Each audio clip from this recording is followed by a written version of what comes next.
What's going on, guys? Welcome back to the channel. This week we're on our way to Wild Florida and we have an exciting thing planned, so just stick around. Their teeth at any one time just because they break the end inside. Because of the last 4 years, it's like they immediately swallow the whole thing. I'm Andrew Edwards. I've spent most of my life learning about animals. And now, focusing on education, breeding, care, and the discovering of new animals.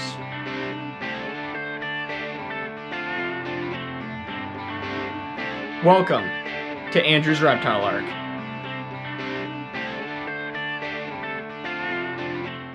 Here we are at Wild Florida. Great experience. They have over 200 animals, alligators, crocodiles, like this saltwater crocodile right here. Amazing collection of snakes, and not just snakes, the most venomous snakes in the world right here. And they do have fuzzy critters like this little phoenix fox right here. And we've come to Wild Florida today to join in on their training and feeding sessions with their albino alligators. Snowflake and Blizzard right here, gonna jump in their cage and actually feed and train these guys with their keepers here at Wild Florida. Snowflake, Blizzard. You're dead. Snowflake, come here. Snowflake.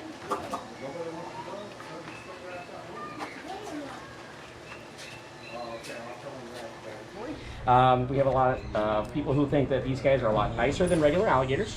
That's not the case at all. They're definitely still wild alligators. So, as you can see, we're right there in the cage with them, steps away. These guys are some of the most well-behaved alligators I've ever experienced. We were warned that the male sometimes gets a little excited and climbs up on top of the deck, but they let us know that he'll retreat into the water and get a reward for doing so. So we're not in real danger right here. Never something you should attempt with a wild alligator without being trained. wait for him to get back in the water. And once he does, we'll go ahead and reward him there just to let him know that he is supposed to be in the water and not up on land with us. So what we're going to be doing today is a training session with these guys. These guys are our 2 albino alligators. They are albino, which means that they have a genetic mutation. So they're not like they're just white or anything. They're actually completely missing all melanin in their skin entirely. It's a genetic mutation that happens with just about every animal on the planet, including people as well. And so they have certain health issues that normal alligators don't really have. One, being very strange. So alligators do rely on the sun to digest their food, being cold-blooded. Unfortunately for albino alligators, due to having no melanin, they can sunburn very easily, which is why we have most of this covered, just to keep them nice and good, but they can still get some sun if they need to get up there and kind of bask themselves off. Obviously male, female.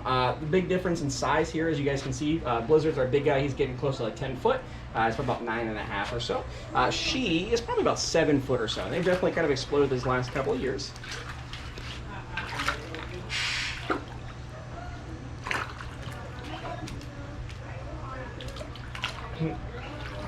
There we go. So here we just go quiet. That's because he's very, very responsive to noise. So, but these guys do have a big age difference, but it's actually probably opposite what you're thinking. So he's actually a lot younger than her. He's probably about 12 years younger than her, and she's getting close to 30, and he's just coming up in his late teens. So these guys, typically males do grow a lot faster, as you guys can see. And so the other part of that is he is a bottomless pit. So we'll be feeding him the entire time. He will not get full. She kind of watches her girlish figure, so she might slow down while we're doing a bit of the training. But you are very excited today. He's very hungry. So with these guys here, one thing about them is they are almost completely blind. So there's a little bit of arguments between our coworkers amongst us about whether they can see and whether they can't. But they both have one good eye, one bad eye. So you can see on this side, she's got cataract, he's got cataract. But if they kind of flip around and go the other way, they both have pretty clear eyes on their right side and our left side. So that I think they probably can't see very well. But due to having no melanin, it also means their iris is extremely light. There's no melanin whatsoever. You can actually, it's pink from all the blood behind it, meaning that they're very light sensitive. So even when it's daytime like this, it's very hard for them to see. So they are very responsive to noise. As you can see, as I kind of move, they move with me because they can hear me talking. So what we're gonna do is we're gonna start on that side over there, and we're gonna kind of bounce them back and forth for your bag. They'll do the same for yours as well. So you're gonna kind of follow me right along this way and stay to the left side of this. Obviously, don't go on the right side. This is water. Missouri pellets? Yes, it is. It's crock shell. Yep. Yeah. Yeah. So we, with these guys, they know their names. So Blizzard and Snowflake, but we also use them. You can see. So if you want to make that pop ball noise in, and then usually for these guys, just Blizzard here, and then Snowflake as well. We have a caiman on the side. Oh, yeah. Very cool. Yeah. Yeah, you know how to do this. There's just a lot bigger. Yeah. So yeah, once they get all the way to the wall, just right before they do it, these guys, it's a little harder to feed in just because they're blind, so you want to get it like right next to their mouth. There you go. I just do the big splash just to get them across the pool so they can hear it.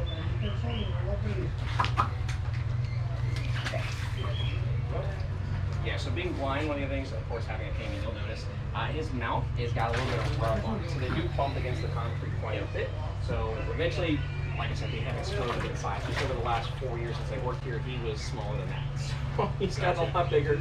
So once these guys get into enclosure, we'll be doing probably zero edge just to make it a lot easier for them to kind of roll in and out. So with the, you said most of them have to be covered. Yes. Most of the enclosure. Yeah. So how do they deal with like UVB? So what you found out is pretty much when you look at UVB bulbs and UV bulbs in general, 12 inches away from a bulb has less UV than shade outside. So even in the shade, they're still getting a very good amount of UV. So a lot of reptiles raised indoors, especially crocodilians, can suffer from very bad UV deterioration, like having very bad stuff and not having UV. So a lot of times you'll see animals come in, even though they have plenty of teeth. These guys have plenty of teeth. Alligators have more teeth than caiman and crocodiles. Those guys have about 72. These guys can get up to about 80 or 82 teeth in their mouth. They don't usually have all their teeth at any one time just because they break their teeth off all the time. So of course they regrow them in the same spot. So they give us the nice little caps and everything like that. In fact, we've gotten a few good ones from him, but she still gives us like teeny tiny little things. One more just because they both came over and I see your alligators. See, they bump faces every once in a while, but these two are very good about knowing who their spouse is, and that was one of the big concerns with putting them together. Is because they are albino, nobody really puts them together just because they are so rare. There's only about 200 in the entire world, that most facilities don't want to put them together in case anything does happen. Gotcha. Quite frankly, they are a very expensive animal.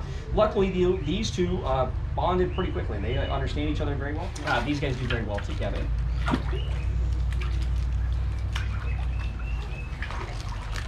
They do very well together, so they don't really cause any issues. You saw she was kind of biting on his foot, but not anything real bad. She's just kind of like, oh, what is that? What is that? You know, just curiosity, little bites. They don't really try to bite each other too bad or anything like that. What about like breeding or anything? So yeah, these guys breed. We don't force it. It's a natural thing. If you want to head along this way right here, I'll follow you this way. So yeah, breeding is a natural thing. So you notice she has a big nest right over there. We don't deconstruct okay, her. Yeah. We just let her do her thing. But yeah, we do encourage it because it is a natural behavior. So there you go. We do encourage that behavior. It's natural, happens. And so we will incubate the eggs. Unfortunately, we didn't get the eggs from her this year, but she's only bred a couple of times, so she's still a new mom. So of course they have those. They have to have like certain ones that have a hatch of eggs that aren't really fertile, and then she only gave us a couple of eggs. She laid the water, and finally we were able to actually get her to lay her eggs in the nest and finally incubate those eggs, and we were able to produce some albino alligator babies. And because they're both albino, 100% all babies will be albino. And in fact, people have produced them before, of course, in captivity, but not in any public facilities. What an amazing experience to be standing in this enclosure and sharing in this experience with these alligators is truly an indescribable feeling. So these guys, we actually have chicken form thing. I was honestly going to bring it to the encounter. I just honestly bring it to the ground. We're getting rid of 2 small whole chickens. He'll immediately swallow that whole thing. She'll just take a little bit. You can get 2 each. Yeah, 1 each. One each. Give them that once a week, depending on how many pounds you get, how many years, things like that. So obviously today it's absolutely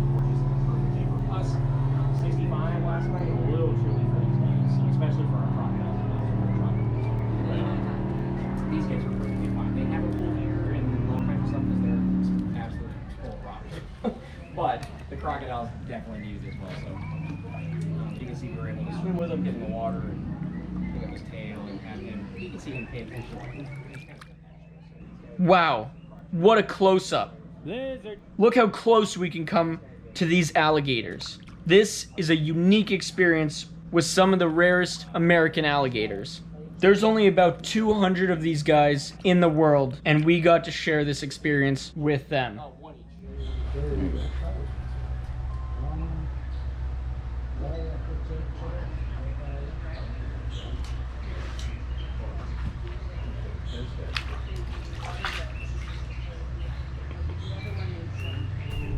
We had an awesome time at Wild Florida. Great experience. Thank you very much for watching. Don't forget to hit that subscribe, that like button, and don't forget to check out our other channels, Instagram, Facebook, and TikTok. And I will see you guys in the next video. See ya.